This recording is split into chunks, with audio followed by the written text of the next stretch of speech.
Welcome to The Definitive Wrap, where we report the truth about American exceptionalism. We love our flag, we love our country, and we believe in America. The Definitive Wrap, where we respect people of faith, the men and women in blue, and our support for Israel. And now, your hosts, Bela Seabrow and Cindy Gross.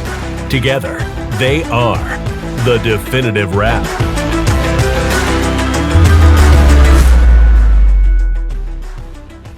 Hello, I'm Bela Seabrow with my co-host Cindy Gross, and welcome to The Definitive Wrap. We thank VinNews for hosting our show. Today, we give tribute to a billionaire on the Forbes list of the world's wealthiest people who cared about Israel and the Jews, and also one of the most prolific donors in conservative politics. This week was his yahrzeit. Today, we give tribute to Sheldon Adelson, and we memorialize what he has done for the United States and Israel.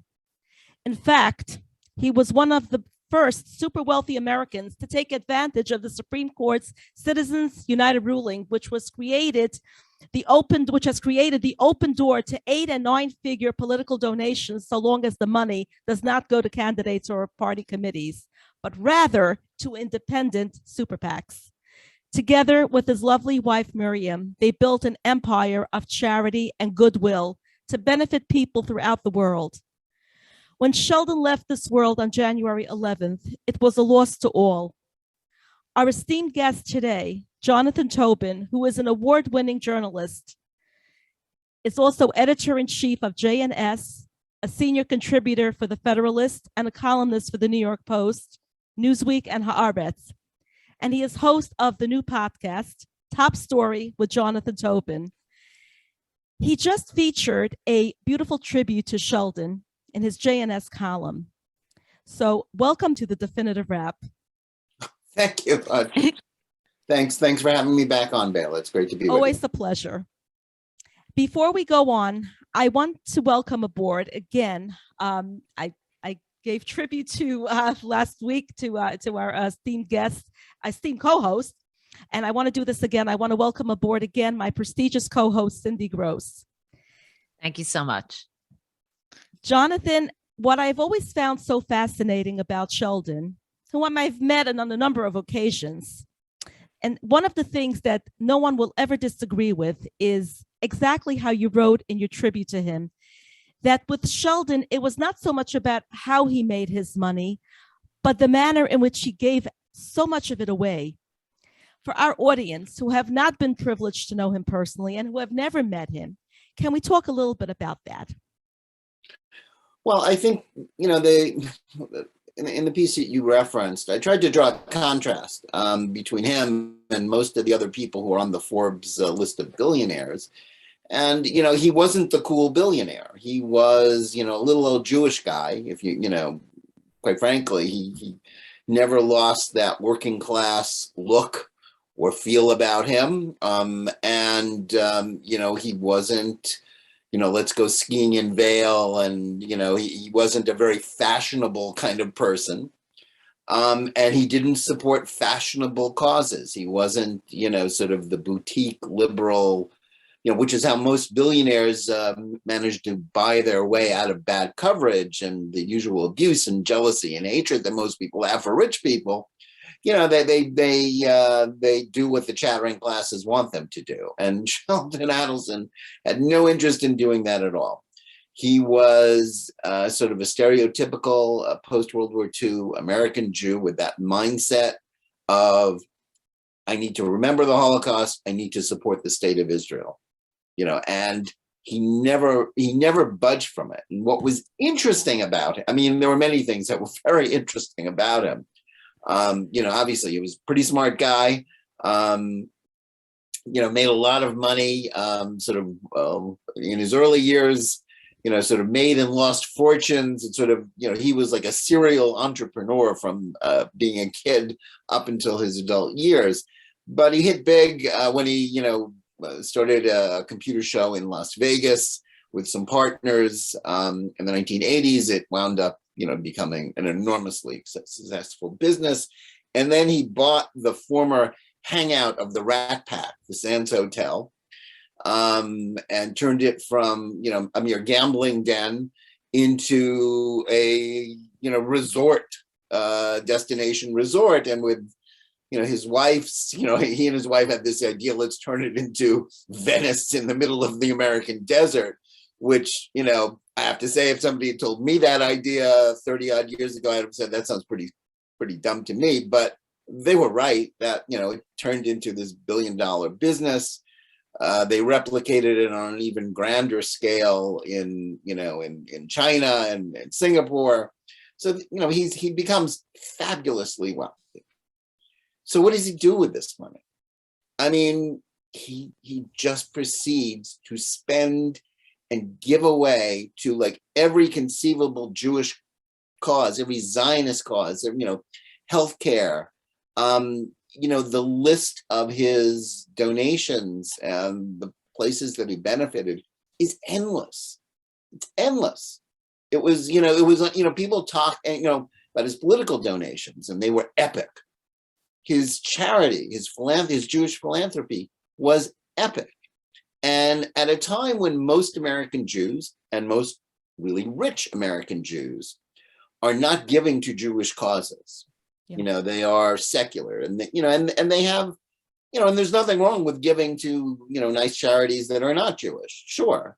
But Sheldon Adelson, he was somebody who understood that it is his duty to support the Jewish people, to support the Jewish state. And he went all in on it. Now, when you turn to what he did with politics, again, he was all in, and all in a kind of way that made him unique. He's not the only person who took advantage, as you say, of the Citizens United decision of the Supreme Court, which rightly deemed campaign donations as a form of political speech. So the founding fathers of the United States intended for the First Amendment to defend political speech, and there's nothing more like political speech than political donations. And the efforts of liberals to restrict that is a way of them trying to constrain democracy, despite their constantly telling us that they're defending democracy, which is gaslighting, which is a whole other topic. But so he goes in with, in political donations, and Adelson is utterly single-minded. He is going to support people who are pro-Israel, and not just, I like Israel, the way AIPAC does, and AIPAC has been very effective. I'm never going to knock AIPAC as, sort of a terrible thing. The conceit of AIPAC was you give to both Republicans and Democrats, and some are ardent supporters of Israel, some are lukewarm, some are not so hot, but you get them all in the fold, and you get people wherever they live to support their local politicians who might be pro-Israel. And it's, for many, many years, it's worked. It's not working as well as it used to because bipartisanship is dead. But Sheldon is not for the strategic, lukewarm thing. He wants to give money to people who will be ardent supporters of Israel. Right.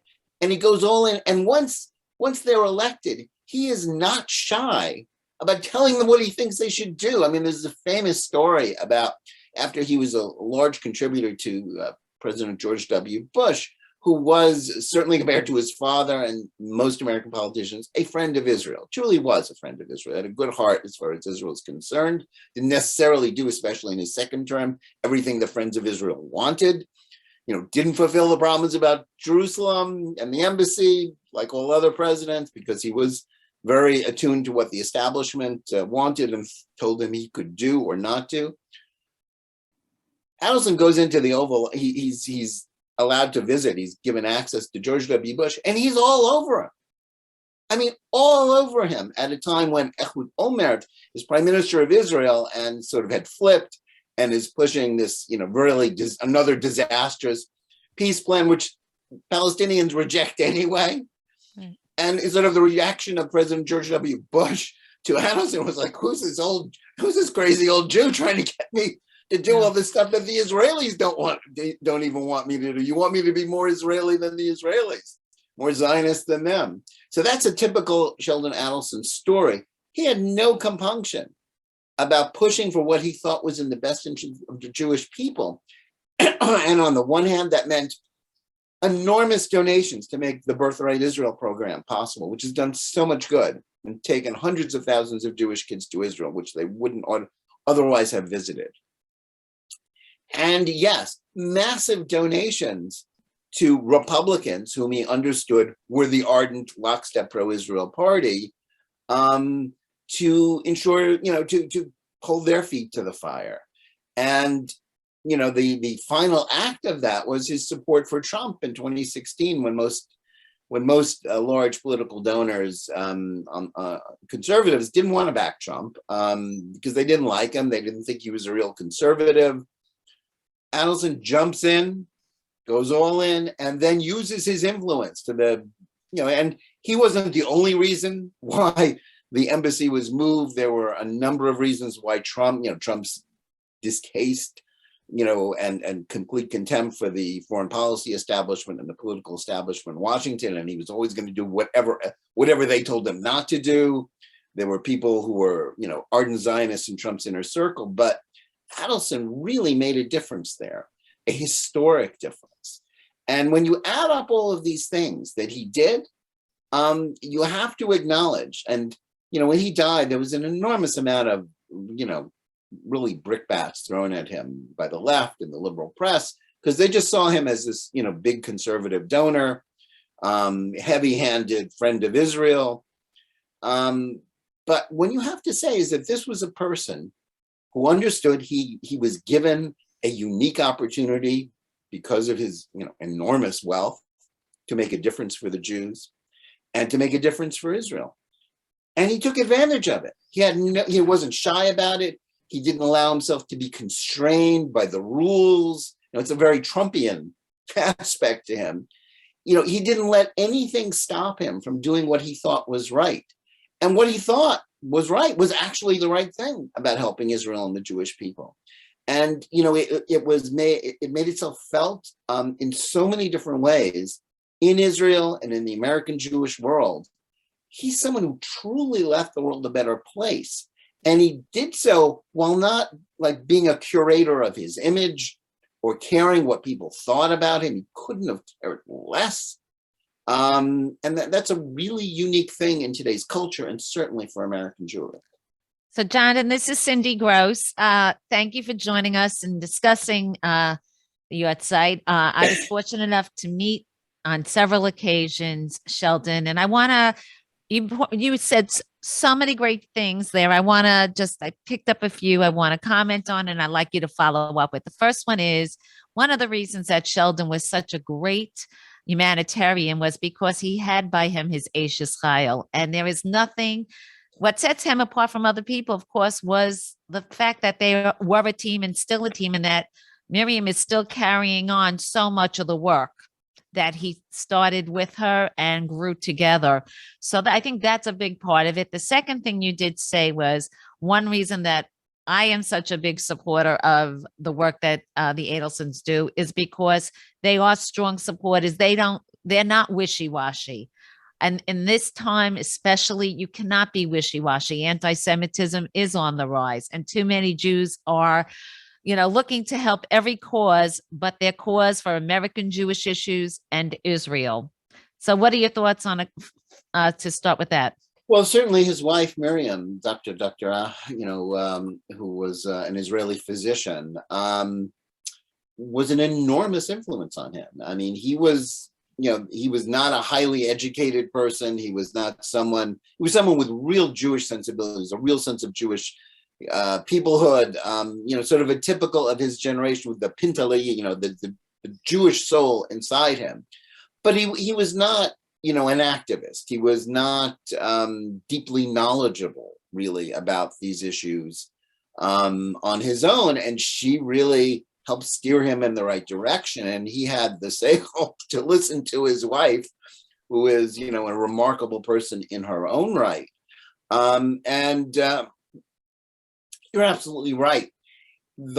His whole legacy as a philanthropist doesn't happen if Miriam doesn't come into his life and become his partner. I mean, it's just the way things are. That's, she was an enormous part of the story. Obviously, he was the one who made the money.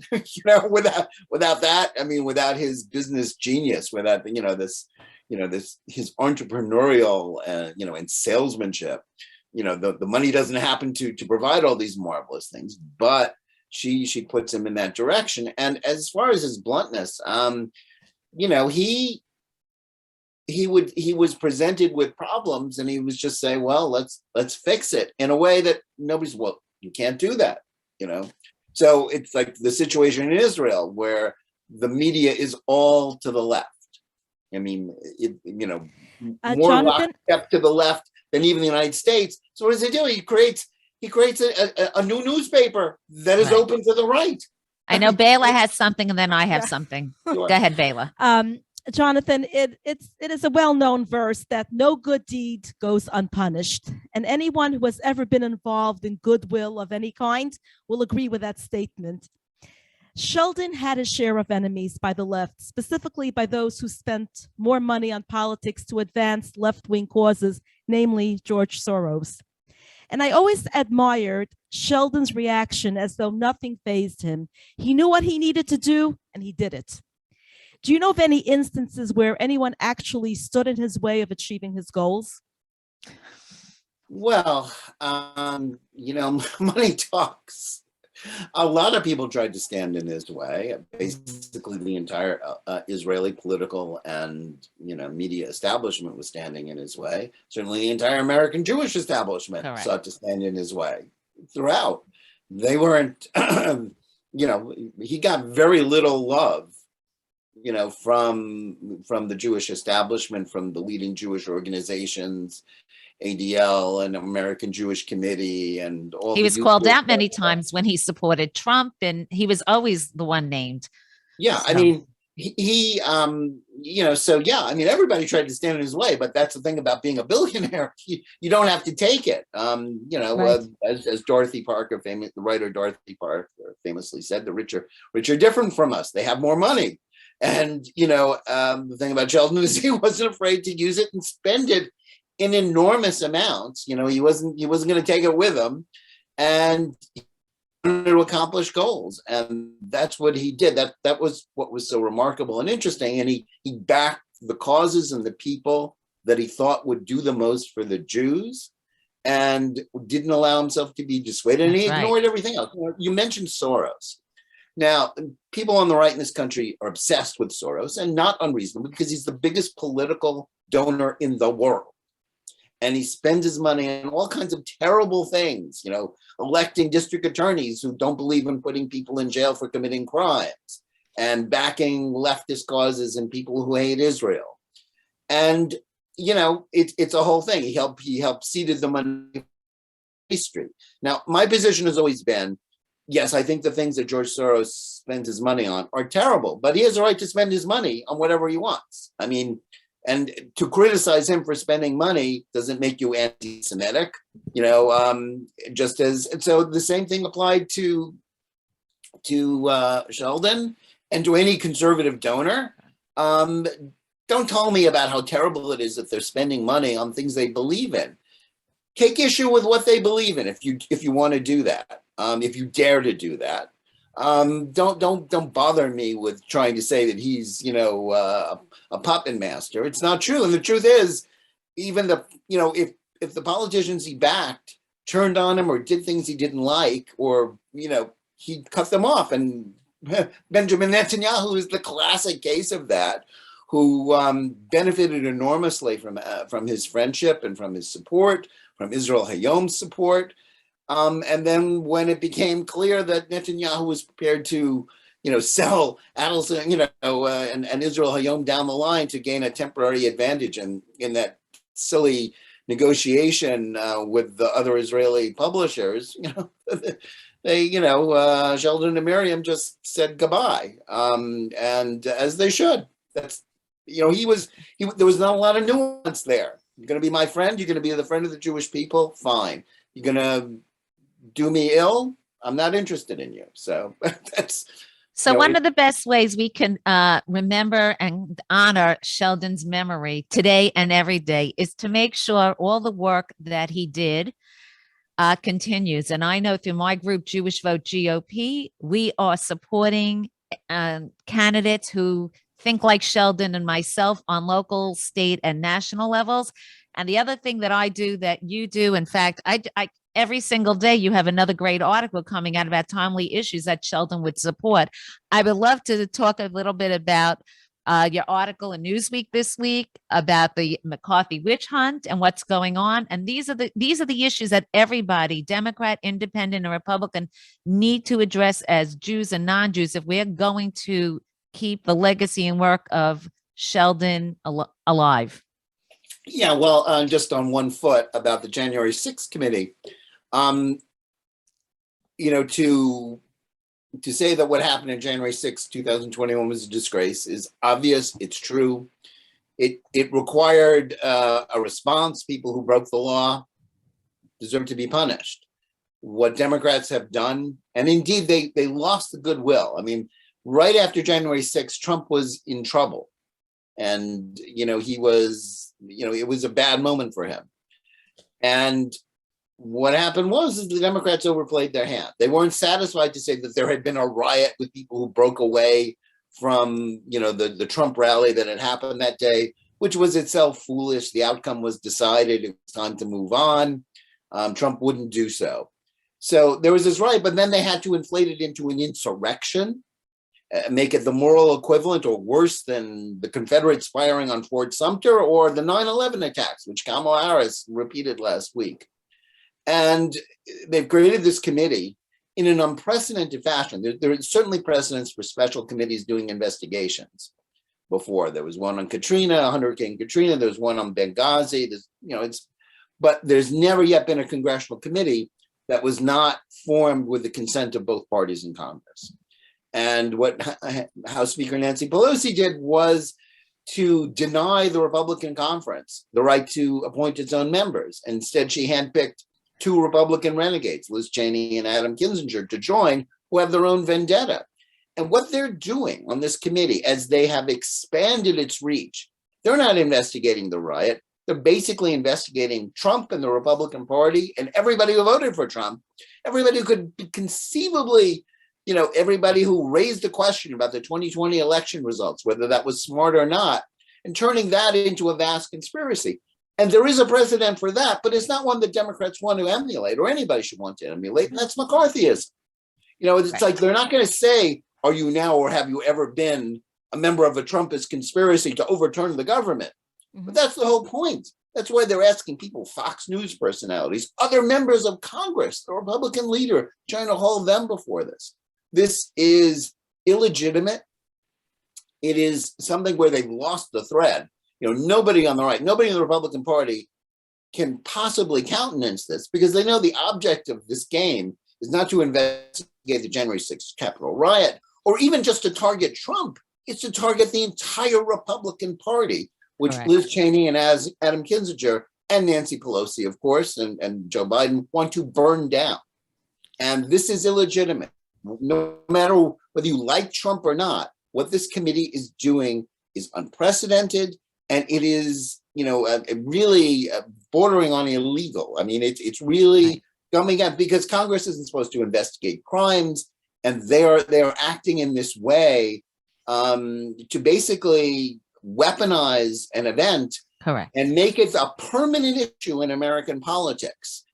And it's not working. And in order to win the next election. And yes, you're right. It's not going to work because nobody in the Republicans, independents. 33% of the people approve of Biden right now, and 26% of Hispanics are leaving the Democratic Party. Record numbers of Black men are leaving the Democratic Party. This is going to be major in 2022 if the Republicans correctly pick the right people and work on the issues and policies. I mean, the thought that they're talking about Hillary Clinton again running for president, that says everything.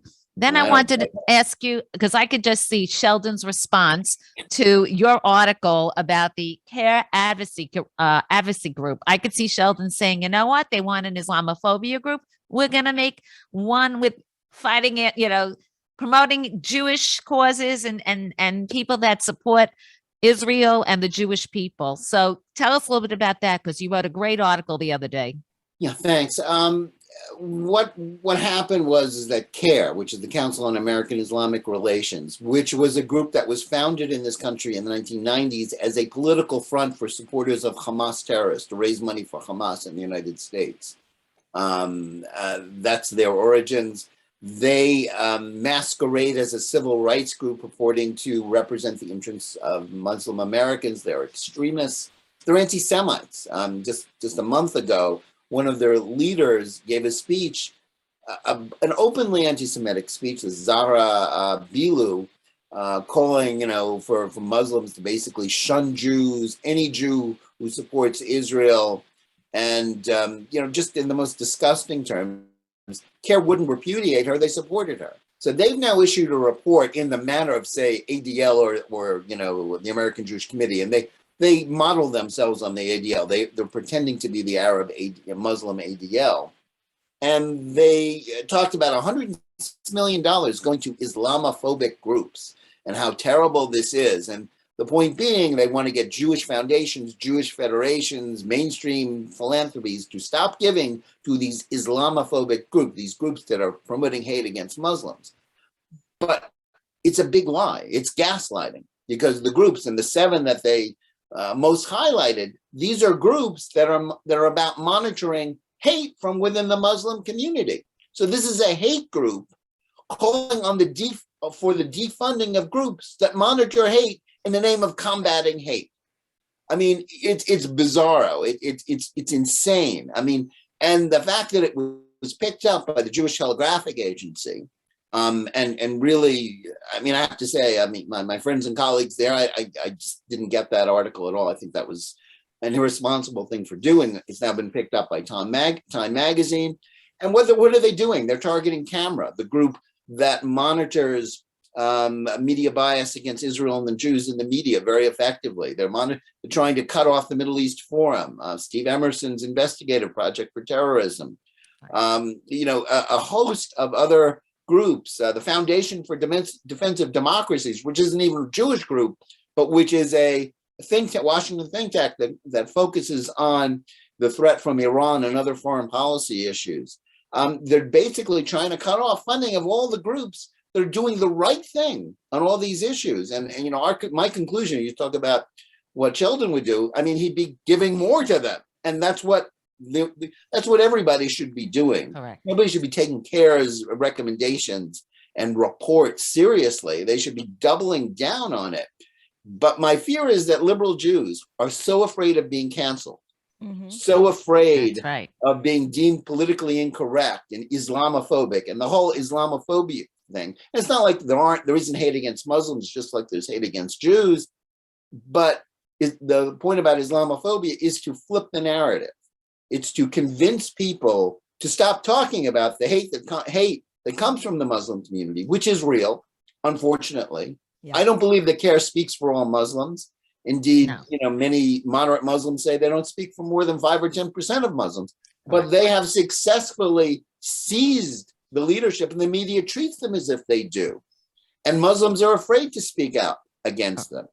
And this is an outrageous thing. And I think it's an issue this is a story with legs that we're going to keep following, I'm sure. Right. And we have to really be honest. We know what a great humanitarian was with the Jewish people. But if we're going to remember Sheldon, honestly, don't forget, he was one of the few who paid weeks and months after COVID, all of the people that worked in his hotels in Las Vegas, when many of the other owners did not support their workers, to make sure their workers had food.